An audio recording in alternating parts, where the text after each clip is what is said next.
back. There are 9 subjects left. I can only use 4 for the heist, so a week after the seminar, I arranged to test the limits of their responsiveness to authority. So, a week ago, I arranged for them to take part in what they now think is a piece of unfilmed academic research at a university, and nothing to do with the show, supposedly looking into the effects of punishment on learning. And they believe now that this is part of their growth. In fact, it was a reenactment of a powerful experiment conducted by Stanley Milgram in 1963 to look at how normal people can commit atrocious acts simply because they're following orders. Milgram's parents were Jewish refugees in World War II, and his pioneering work speaks volumes about the nature of responsibility. It's being filmed with covert cameras. Thank you. Hello. They're introduced to an actor pretending to be another participant. You didn't come from the same room? No. Yeah, you don't know each other. No. But we don't actually know how punishment affects learning. After a brief introduction, our subjects are tricked into thinking they've chosen their role as teachers in the experiment. And if you could just tell me what your positions are? Learner. Learner and teacher. Learner. Teacher. Our subjects observe the learner being instructed by the scientist, who is just another actor. This electrode is connected to a generator in a second room. Where we'll be going with the teacher. Okay. Just make sure that we have a good contact with the skin and so it doesn't cause any blistering or burning. Is that comfortable? That's okay, yeah. Yeah, we just place these straps around your arms just to avoid any excess movement. Those aren't too tight. No, that's okay. No. The teacher will read out some word pairs to you. Blue girl. The learner is told he's going to be asked a series of memory questions by the teacher. He will have to word pairs and then correctly remember them when offered multiple choices. If the answer is incorrect, you will receive an electric shock. The teacher is then taken next door and shown the generator, which ranges from 15 volts all the way up to a lethal 450 volts. The domestic electricity supply in the UK is, of course, 240 volts. Our teachers are given the list of questions and told to increase the voltage each time the learner gets a question wrong. They are then given an example of a low-voltage shock. And try and estimate in volts the amount of shock you feel you're getting. Okay. Oh, shit. Do you know how much that was? Enough. 75. It was actually 45. Just Oh my God. teacher begin. Shoe horn. Steam. The point of this test is to see whether the teachers, our subjects, will call a stop to the experiment or continue to the point where they are administering seemingly lethal electric shocks to the victim simply because the scientist is telling them to. That's correct. The next word is bicycle. The options: tyre, race, helmet, shorts. That's incorrect, so there'll be 120 volts.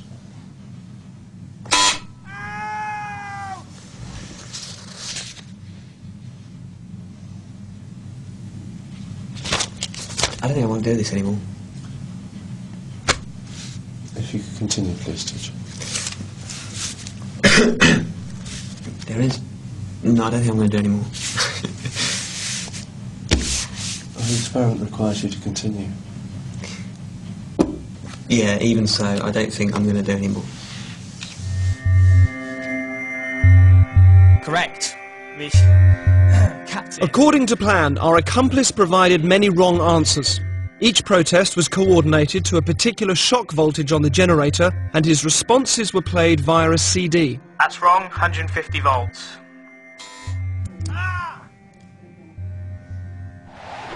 The correct answer is Captain Shoe. Cup. That's wrong. 225 volts. Take it off! I've had enough of this!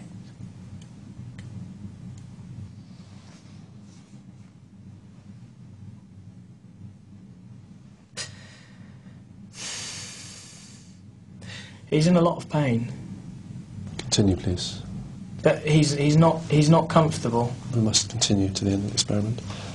Whether the learner likes it or not, he has to go on until he's learnt the words correctly. Okay.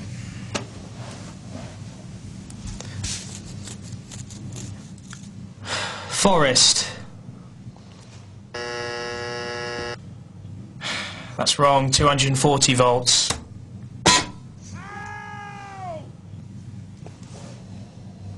Are you sure this is not causing any lasting damage? He sounds like he's in a lot of pain. Well, the shocks might be painful, they're not harmful. What does that mean, though? They're not harmful. Sorry, I'm not getting you. When you say that they might be painful but not harmful, They cause no long-term damage. okay, so what does that mean? It doesn't leave any scars. It causes no damage. That seems very cold and calculated to me. This doesn't seem like a very. Anyway, golden.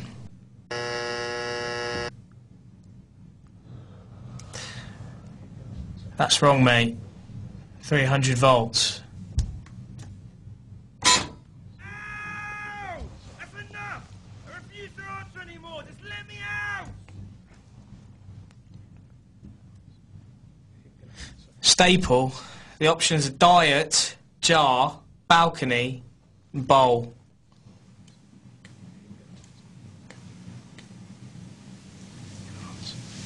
Him gonna answer.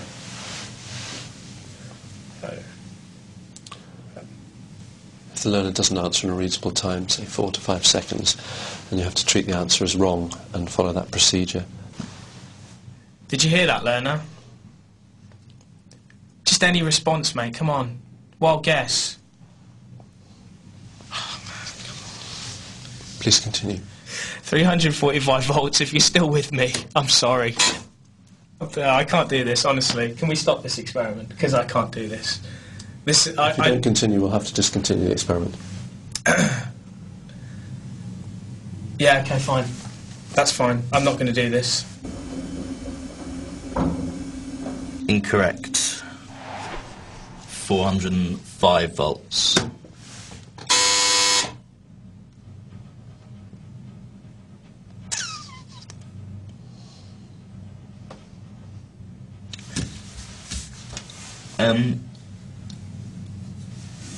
Sorry, I don't know. Does someone want to check on him or something? It's just he's not making any noise now, and he was before. And I'm quite happy to go on, but I'm just a bit worried about. If you would continue. Yeah, I'm just a bit worried because he was like he was like complaining before about the. But no harm will come to But him. he's not making any noise now. It's essential that we continue with the experiment.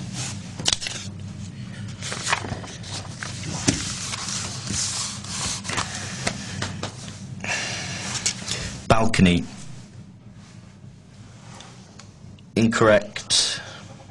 450 volts.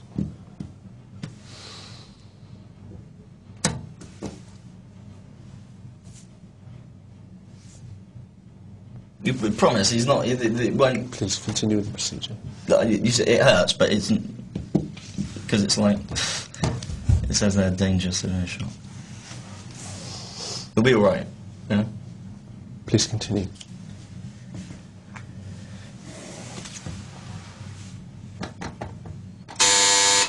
Okay, I think we'll discontinue the experiment there. All of the subjects were told the true nature of the experiment was to see how they would respond to authority, and that it would eventually form part of this show. He is okay. I can tell you, yeah, he's absolutely fine. You actually weren't administering electric shocks to him at all. He is.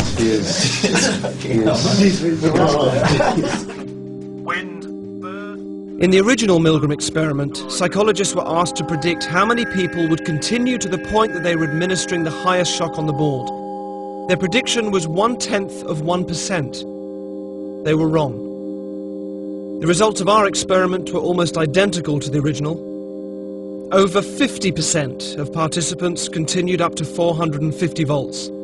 The majority of people will administer lethal electric shocks just because a guy in a white coat is telling them to.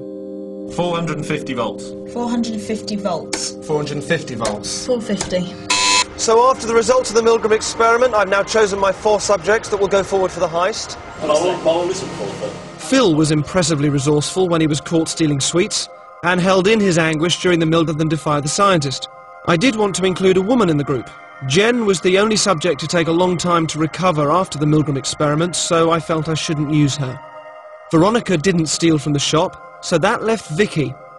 Of all the subjects, she was the only one to have known the original Milgram experiment and call a halt to her involvement in it.